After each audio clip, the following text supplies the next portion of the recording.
So as I said earlier, this is our last week on our series of going through Jesus' blessings and woes, and I've asked Teresa to read the whole passage again, just so we kind of get a refresher and a bigger context for just today's piece. This is the last woe that we're talking about, and I'm reading out of Megan McKenna's Blessings and Woes.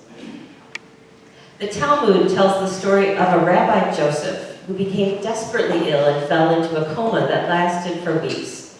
During all that time, his father, Rabbi Joshua ben Levi, stayed faithfully by him, praying, chanting the Psalms, and holding his hand while beseeching the mercy of the Holy One upon his beloved child. When Rabbi Joseph awoke from his coma, his father asked him, "What did you see as you hovered between this world and the next?" Said Rabbi Joseph, "I saw a world turned upside down. I saw a topsy-turvy world." Rabbi Joshua listened, thought for a while, and said, "You saw a clear vision of how things really are. You saw the world as it is." McKenna goes on to say this: the fourth woe is about revelation, about seeing things as they really are, and about examining our world from God's vantage point.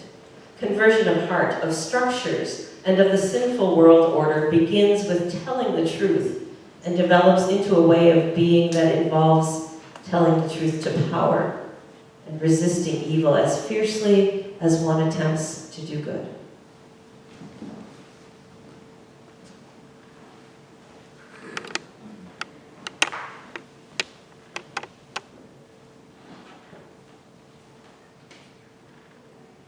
This morning's scripture is Luke 6, verses 17 through 26. Coming down the mountain with them, Jesus stopped in a level area where there were a great number of disciples. A large crowd of people was with them from Jerusalem and all over Judea to as far north as the coastal region of Tyre and Sidon. People who had come to hear Jesus and be healed of their diseases, and even to be freed from unclean spirits. Indeed, the whole crowd was trying to touch Jesus because power was coming out of him and healing them all. Looking at the disciples, Jesus said, "You who are poor are blessed, for the reign of God is yours. You who hunger now are blessed, for you will be filled. You who weep now are blessed, for you'll laugh.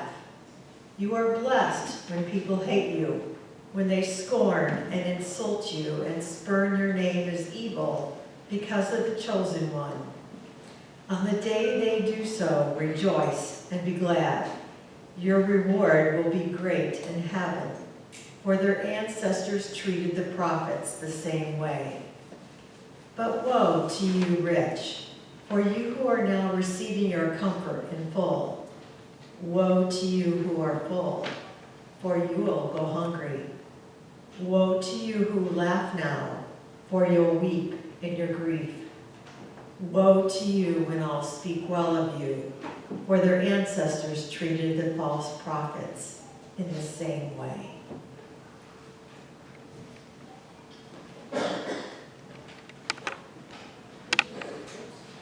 Would you pray with me?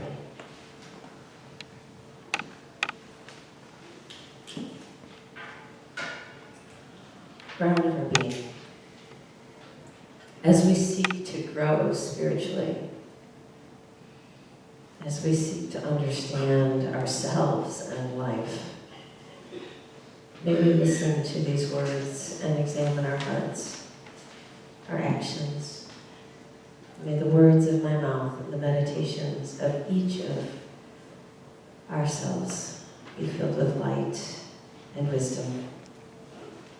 Amen. So woe to you when all speak well of you. For their ancestors also spoke well of the prophets, the false prophets. Woe to you when everybody speaks well of you. Why is that bad?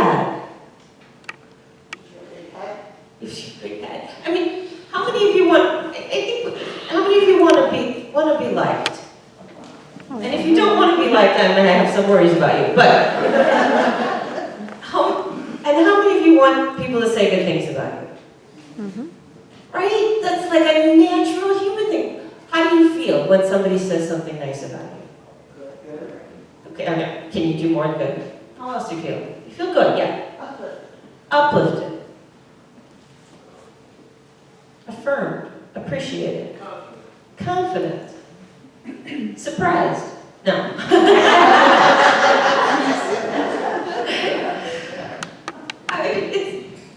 It's like, well, why is that bad? But I think Jesus throws that one little word in there, one 3-letter word, all in there. Woe to you when all speak well of you, when every single person speaks well of you. Why might that not be the best thing? You know what it reminds me of? It reminds me of couples who said to me, oh yeah, we've been married for 46 years, but we've never fought. And I'm thinking, have you ever been honest with each other? My grandma used to say that, that she never fought with my grandpa. And I'd say, well, how'd you manage that? And she said, well, I always did what he wanted me to do. Right? That was a different era. I didn't learn that from her. Sorry, honey.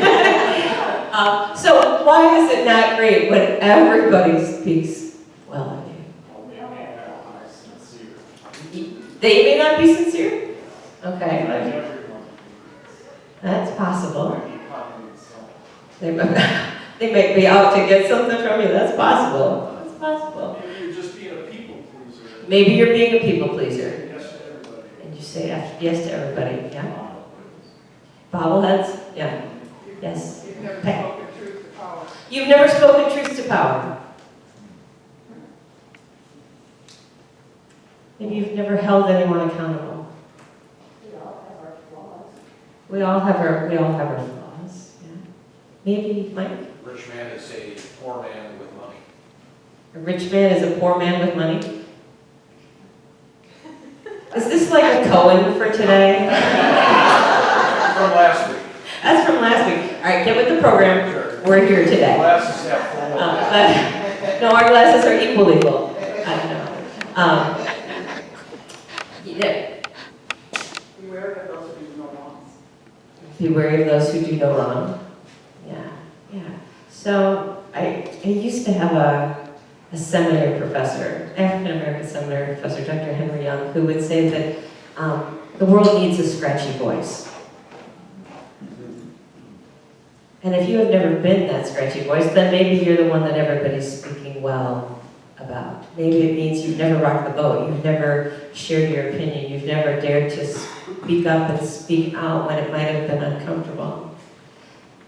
And I don't think that's unusual. I mean, how many of us have kept silent when maybe we should have said something, but it was just easier, right, to not rock the boat. It was easier to go along and not deal with the conflict.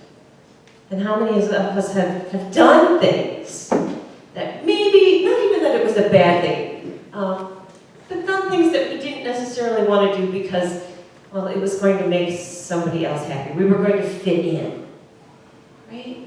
We do those things. And Jesus would kind of say, I'm lamenting the fact that you're feeling the need to please everybody. And maybe those are the times when we need to examine ourselves and our motives. And yes, maybe sometimes it's better not to say, no, you don't look good in that dress. Maybe we keep silent for really good reasons sometimes. But there are some times when we should speak out. When we instead keep silent. So if we put this whole little section of Blessings and Woes again back in context, we remember that Jesus is surrounded by a whole bunch of people, but he's got his closest disciples and those he's calling his apostles, those who will be sent out on his mission, carrying his word, his teachings out into the world, and he's got this huddle going right in the middle of everybody. And one of the things he says is, woe to you when everybody speaks well of you. And And now it's like, well, shoot, Jesus is like all about love and compassion and nonviolence and forgiveness and mercy and all of these really good things. Why, as a person of God, would anybody want to say bad things about you? And yet Jesus is saying, maybe you need to be careful and look at what you're doing if all of a sudden everybody is saying good things about you. Being a person of God does not mean that we try to make everybody like us and be the yes person for everybody. And this is a hard lesson to learn. I've been in the ministry over 28 years, and I started off young, 30-ish, right, if you want to do the math. And I was naive, and I was idealistic, and I thought, surely I can go out into the world and out into the churches, and I'm going to go love everybody, right? And I'm going to tell them about God's love, and I'm going to tell them that they're worthy and that they're enough, and with this wonderful message and me being such a nice person to everybody, certainly everybody will like me and will say good things about me. Well, that illusion was shattered a number of times. And it hurt. It hurt when the first church I was at decided that I was no longer a good fit because, I wouldn't condemn gay people. And I spoke up for the employees of the child care center that was part of our building. And I didn't buy that Jesus was a sacrifice that God required. And I didn't think people were going to hell. So, I wasn't a good fit. That was the end of that. But it hurt. It hurt before when I was heading to the next church, and there were a whole bunch of people who left before I even got there because, hey, she's a woman. So just being who I was enough for people to speak ill of me. And then it hurt when, I still brought this expansive, unconditionally, boundlessly loving God who didn't send people to hell, and I had folks who left the church over that. And that hurt. And it hurt when people I liked, who I thought liked me, started spreading lies about me and signing letters to get rid of me. It hurt.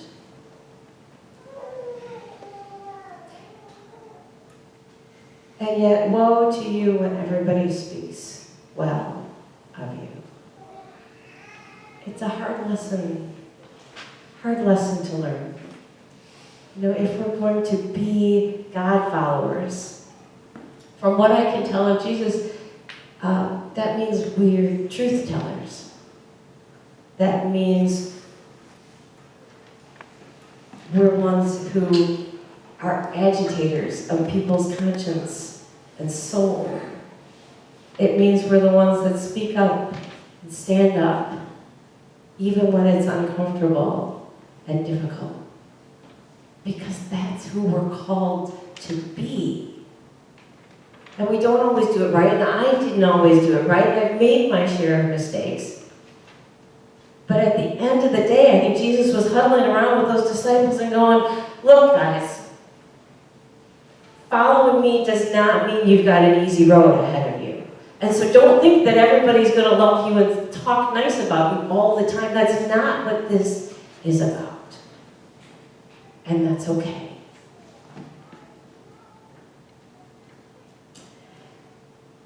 So once upon a time, in a land not so far away, in a time not so distant, there was a bishop of a church and a king of a nation. And they didn't always agree. And the king didn't like it when they disagreed, so eventually the king, being the king, decided that the bishop should no longer be a bishop. Right after that, there were all kinds of people who came to see the king. Many, many people, because they were angry that their bishop was gone, and they felt that their nation needed this bishop because he was a good bishop. And so the poor came to see the king, and they said that they came because, you see, the bishop would come to their villages, and he would come into their homes, and he would listen to their stories. And the bishop would do this because the bishop knew that Jesus would love the poor people as much as he loved the bishop. And so when the king and the bishop disagreed, it was because the bishop was remembering the stories of the poor people, of Jose and of Mary and of Anthony and of Anna, and of course Jesus.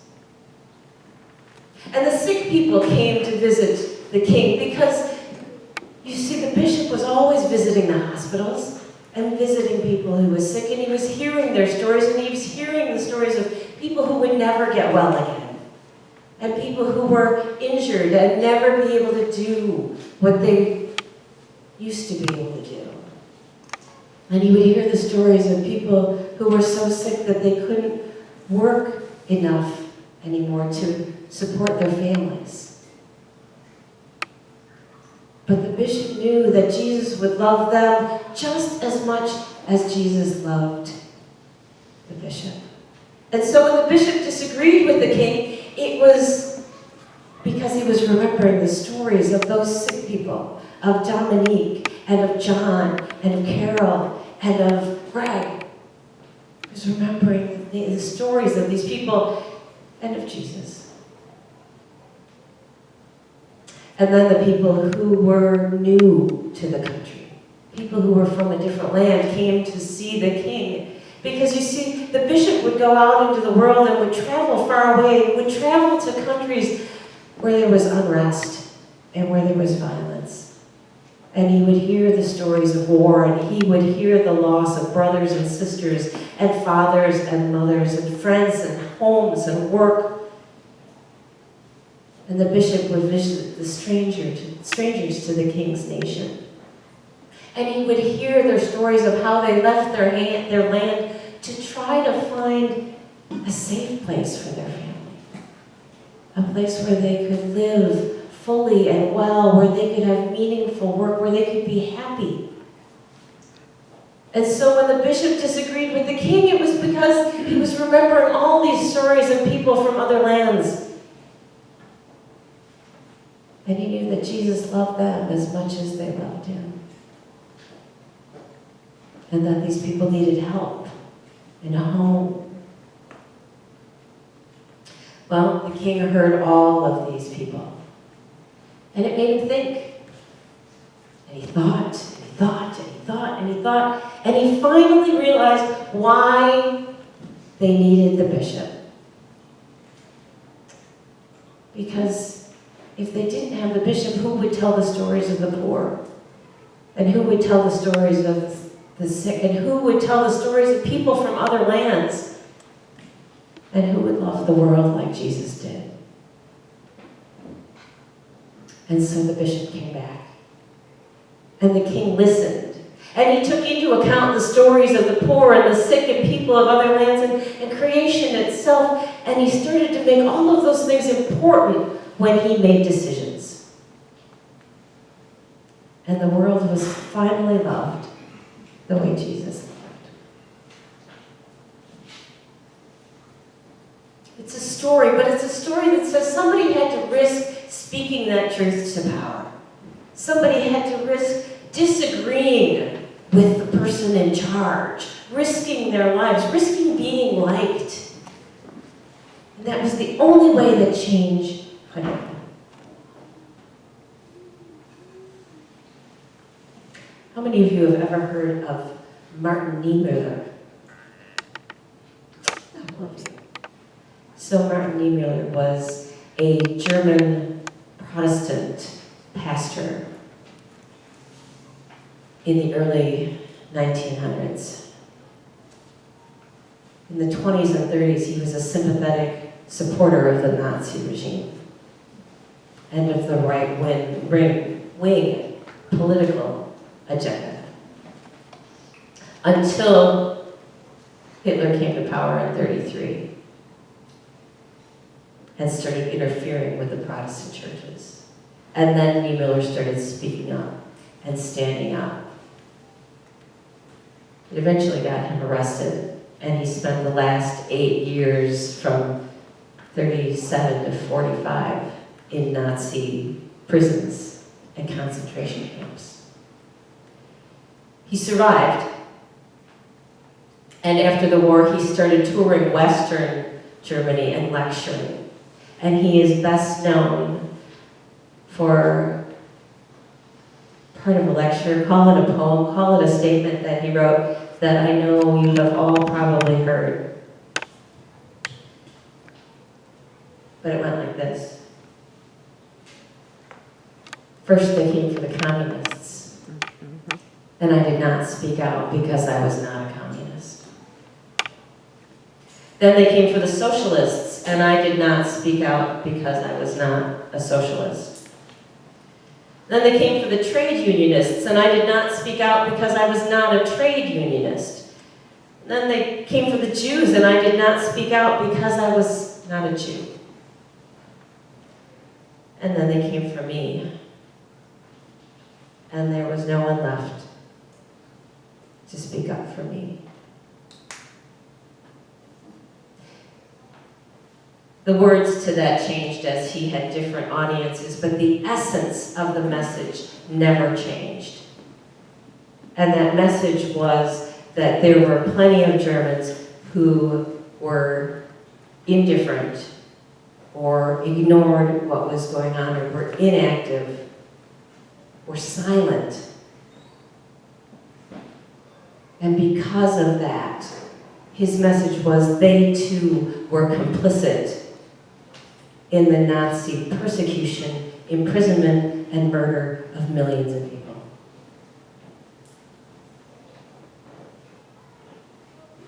That poem, if you will, has been changed a number of times in modern days. And if we were to write our own poem today, maybe it would start with, they came for the immigrants and their children. But I did not speak up because I was not an immigrant. And then they came for who? The gays, the trans, LGBT people. And then they came for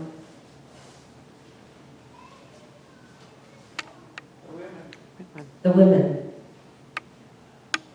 And then they came for the universities. And the books.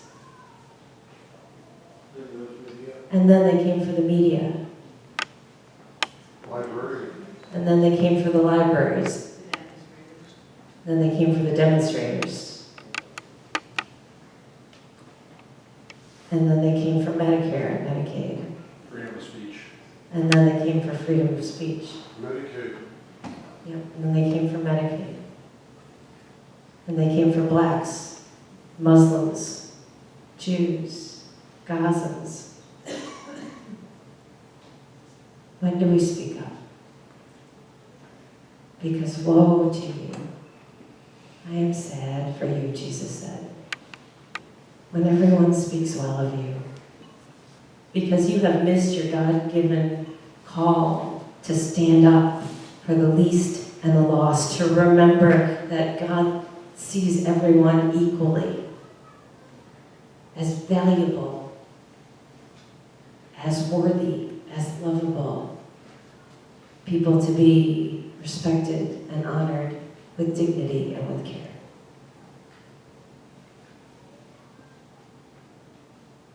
Amen.